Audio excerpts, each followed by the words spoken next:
So we recently visited Richard at the shop in Cheriton, Bygone Games.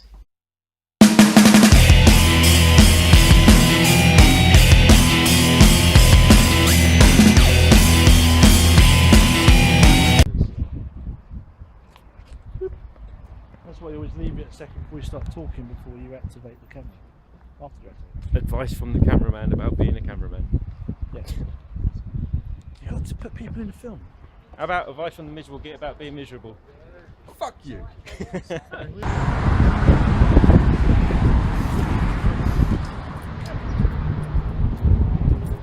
that Sega Mega CD came in, I had a look in the box, and the original receipt and everything was in there. It was purchased in Rumbelows in Folkestone. Let's go back some time, isn't it? Yes. That's going back. So it's got the 3 games in there as well, all the instructions, paperwork and that. The thing is, they had a really high failure rate as well, didn't they? Yeah, They did, yeah. I've heard a lot of people say that. I've got box one and Metic in it, but I use my multi-mega. Right. I love my multi-mega. It's such a space saver, but anything you can't put the 32X in it. Yeah. And so you want to play that, you've got to put it all down, build it all up, you know. Yeah, Sega went through this crazy thing of plugging things into things and... Yeah. Well, too many consoles, you know, I mean... Alienating everyone. You had like, what was it, 4 consoles in 4 years or something like that, it works out at? Yeah. Ridiculous, you know, ridiculous. I mean, customer confidence just went boom. That's it. You had the Nintendo sort of kids and the Mega Drive. Yeah. And I was very much... I've got to admit, I mean, I was kind of, I'm like an old fart, and I was like sort of like, what, 17 by the time Super Nintendo came out? Right. So it was like, I went for the Super Nintendo, I tried Mega Drives and I kept buying them and I kept selling them. It's the only machine I've ever bought like multiple runs of and sold every single time. And I must have had like a good 7 of them, must have. But I like the Mega Drive, I've got one now. I haven't got a Super Nintendo, but I've got a Mega Drive. Yeah. I do have most of the Super Nintendo stuff that I want on the Wii, on the Virtual Console. Yeah. You know, I've taken like that route. I haven't got anything with emulators on. All I've got is basically that stuff. I mean, if you have ROMs, I don't think you appreciate them. No. You know what I mean? If you're not actually paying something for them, you don't appreciate them. Well, that was actually, it was the Wii that got me into collecting again. I got a Wii when they first come out. Yeah. And I had to go in for surgery on my back. Yeah. So I couldn't play any of the sort of swing your arm. Oh around yeah, games. the motion stuff. So yeah, I've got this Wii, what can I do with it? I'll download Mario Brothers, Super Mario Brothers, and I started playing that, thoroughly enjoyed it. Not the same on the Wii controller. Yeah. You need the little rectangular control that gives you bad hand cramps. Yeah. So I was straight on eBay having a look for one, bought one with a bundle of games, and that was the beginning of my wife being very frustrated with me for the postman turning up, and more junk going under the TV. Another box of useless crap. I just bought a Wii at Boot Fair yesterday, 20 quid. They are a good machine. They're very underrated. I mean, I hated the damn things. I hated them for years. I didn't touch it. I was like, I love my GameCube. I love my GameCube to bits. Yeah. And all they basically did was take the GameCube and give it a waggly controller. Yes. And I was disappointed. I was very disappointed.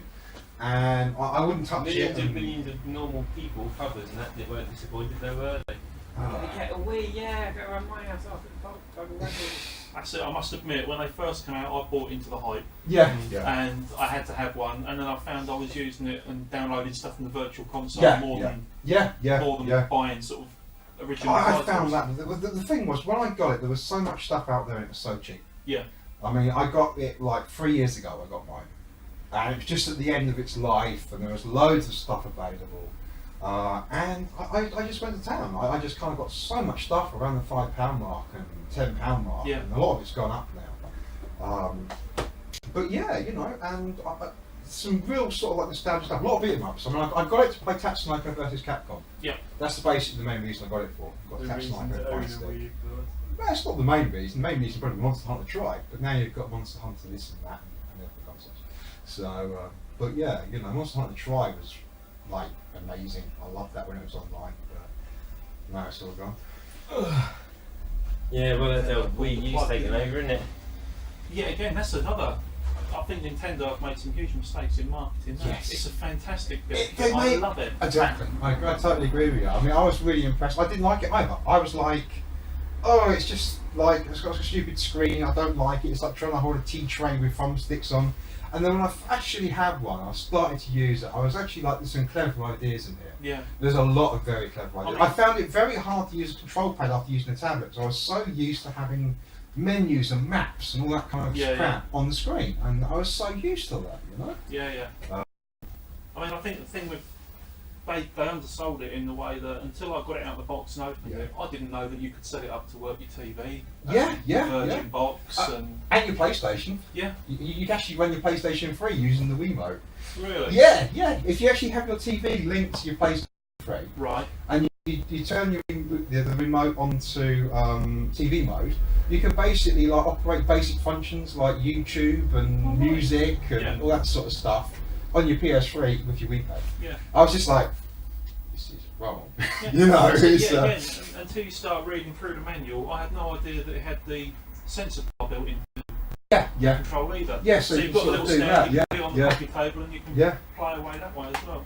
Oh, well, 3 of them. Mega Man, Mr. Bones, always finish at over 150. I can't afford that. And the other one I needed, Jewels of Oracle. It's not expensive again, it's about 35 quid. It's never on eBay, it's never anywhere in stock. I mean, there was an abundance of it when I started my collection. If I get it, I'll get that. Yeah. It's just, I've seen one copy this year, and the problem was it's a cardboard case, where it's on the back of it, and the whole of it here is just ripped off. Right. It's completely ripped off like that. This is a weird one. Point 2, yes. It's, Never heard of it. Yeah, I've seen one copy of it on eBay. Yeah. It was new and sealed and ended up selling for £60. Mm-hmm. The only other time I've seen it on eBay was 2 different sellers. One had a case with nothing else, and the other had the disc and no case. Yeah. We all completely narrow. I'm an advert. And today we have. But one of my goals is to get 100% complete original Saturn. But I want one that's got the Virtua Fighter set cover. Right. Yeah, because that was my first console, and I had it all through the years, and I had it modded to kind of play import games. Yeah. And hard times. And I sold it. Probably my biggest regret in gaming is selling my original Saturn. Yeah. I love that machine. I still got mine. Yeah.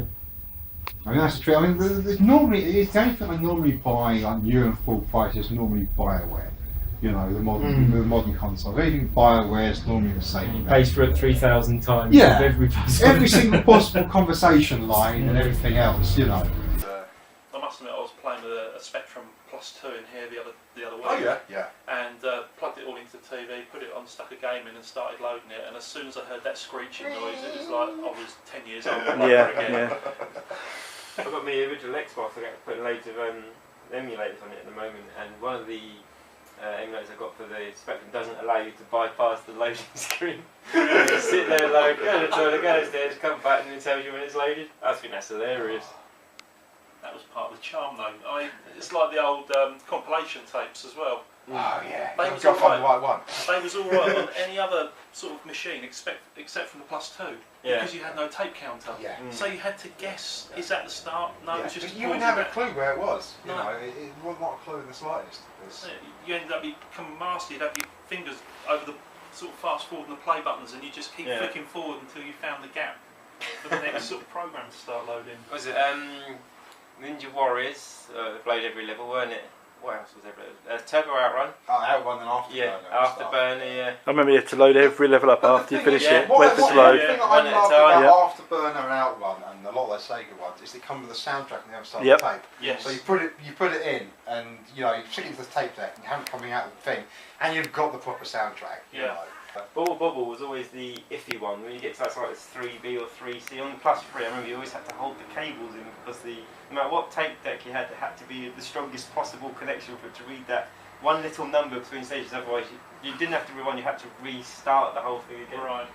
Yeah, mate Mark, when I was younger, had the Plus 3s. He was like, "Come on, mate, guess what I've got?" And this thing the Plus 2. Go, yeah, what you got? Wow, disc. And the first thing we played, I remember, was Guerrilla War. I loved that game. Yeah. A bit odd to try and play because you couldn't click around or anything, but it's just directional, weren't it? Yeah, yeah. I lost many hours to that and Zybots.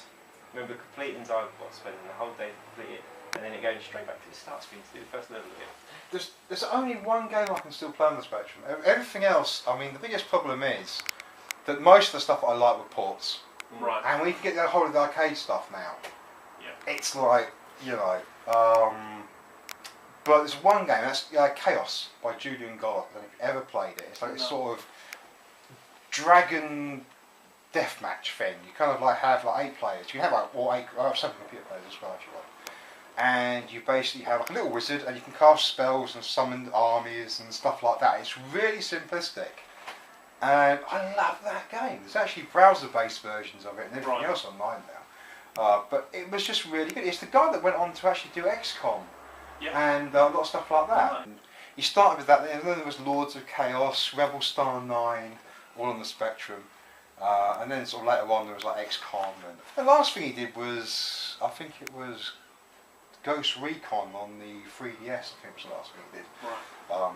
But yeah, I love all of these games, sort of strange strategy sort of things. But The most played Spectrum game I had was Alvida Saint Monty. I remember that. I did like Monty hours on the. I loved playing on Monty on the Run, Alfreda Zane Monty, and yeah, I did like Monty Mark. It's Start and this one, game start. I must have changed to 60 hertz. no. Yeah, look. Oh no, there we go.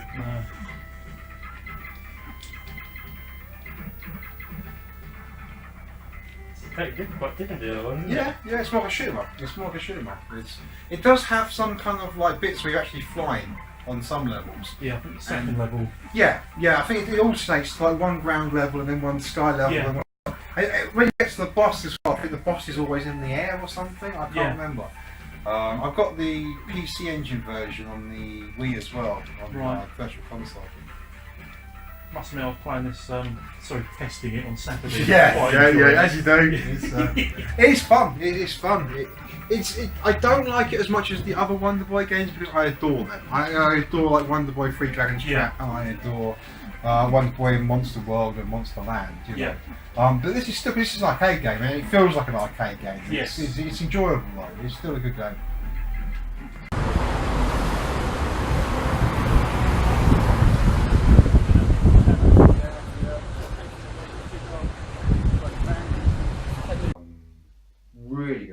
Really good guy. Stand chat, you know. Stand and chat all day. He's a really nice guy. I picked up Wonder Boy.